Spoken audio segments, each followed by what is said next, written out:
The cruise industry just took its largest hit since COVID, and this is what it means for you and me. Cruise.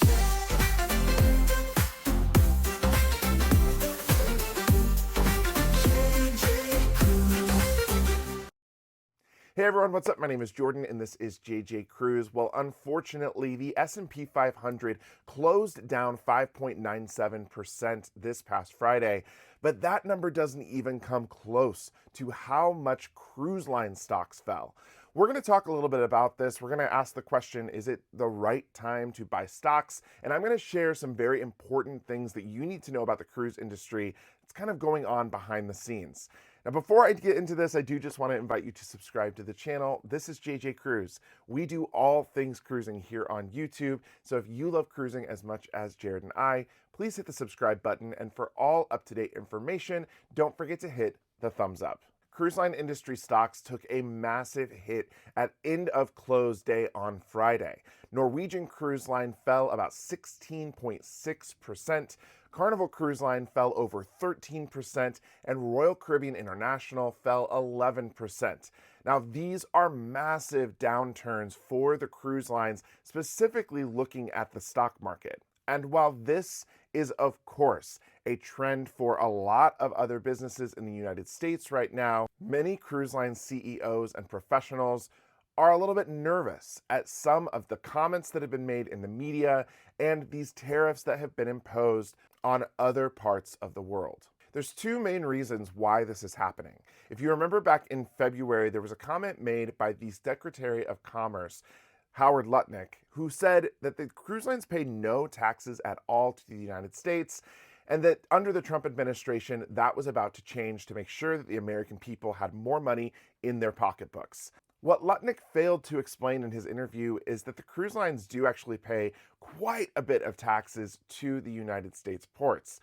According to the Cruise Line International Association, the cruise industry is responsible for paying about $2.6 billion in taxes each year. One of the main places in the U.S. that this money goes to is, of course, the state of Florida. Florida depends and relies heavily upon tourism, and the cruise line industry is one of the largest sectors of the tourism industry in the state of Florida. This comment definitely had people very nervous, especially cruise line CEOs. In addition to that, the tariffs that have been imposed by Trump on many countries around the world also have investors very nervous. There are three main buckets that CEOs are very nervous about when it comes to tariffs. The biggest one being fuel.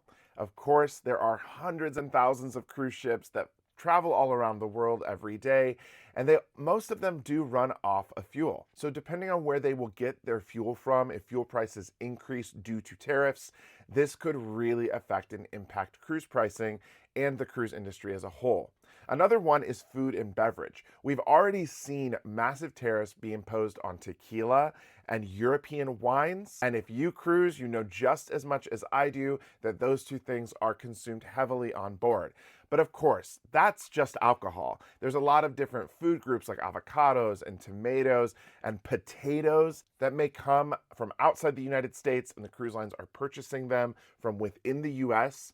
And if those prices go up 10, 15, 20, 25%, that will, of course, make the overall cost of operating business remain very high. The other thing people don't really think about is just the cost of goods, just of doing business while at sea. These cruise ships that are going to be coming out of Galveston or the ports in Florida or California or New York, they will get things that they need from those ports. If mattresses need replaced, if they need new sets of sheets or towels, things like that, they buy at a very low cost, and immediately upon imposing tariffs on those things, the prices will, of course, go up. The big question here that everyone's asking is it time to panic or is it time to buy? Now, once again, I myself am not a financial expert, so I'm not giving any opinion here. With the price of the cruise stock going down, there is, of course, massive benefits to owning quite a bit of stock when you invest in the cruise lines. For most of the big cruise lines, if you own 100 shares of the stock, you can get $100 onboard credit every single time you step on one of their ships. Some of these stocks have become extremely pricey since COVID, so seeing this dip go all the way down might be a good time to buy. I want you to tell me in the comments below, do you think it's a time to panic or do you think it's a time to buy stock? The long-term outlook on this is very unknown right now. The tariff situation with Trump has been extremely volatile. There will be tariffs imposed, and then the market will kind of go wild, and the tariffs will be pulled back. Then tariffs will be imposed again or delayed and then pulled back. So it's hard to know exactly what will happen long-term with the tariffs, and if the tariffs will remain in place for a long time. I want to go back to what the Secretary of Commerce had said on Fox News regarding that cruises don't pay taxes and that high taxes need to be implemented on all the cruise lines. I will just say this. It is a little bit of a scary thing to look at places like Florida when comments and misinformation like this is shared. Florida, like I said, depends heavily on the cruise line industry. So if suddenly there was new taxes or additional tariffs imposed specifically on the cruise line ships, this would impact things gravely in the state of Florida. The state of Florida contains a lot of retirees. Retirees are the people that typically have the money to go cruising. But retirees might not want to cruise as much if the price of cruising goes up because they don't want to watch their money dwindle away. In addition to the tariff situation being so volatile, of course, wars that are going on in Ukraine and over in Palestine will play an impact here on the overall health of the cruise line industry. If there is a way for these wars to end, there will be additional cruise ports and cruise operations that will resume over in the Baltic and also along the coast of Israel, which will, of course, help the cruise line industry overall. And that we would probably see play a role in some of these stock prices going back up. There's a lot of information and misinformation going on, especially on social media. So it's very important that you find your trusted news sources for unbiased information and people that are giving you just the facts. That's what we've tried to do here today. So let me ask you this.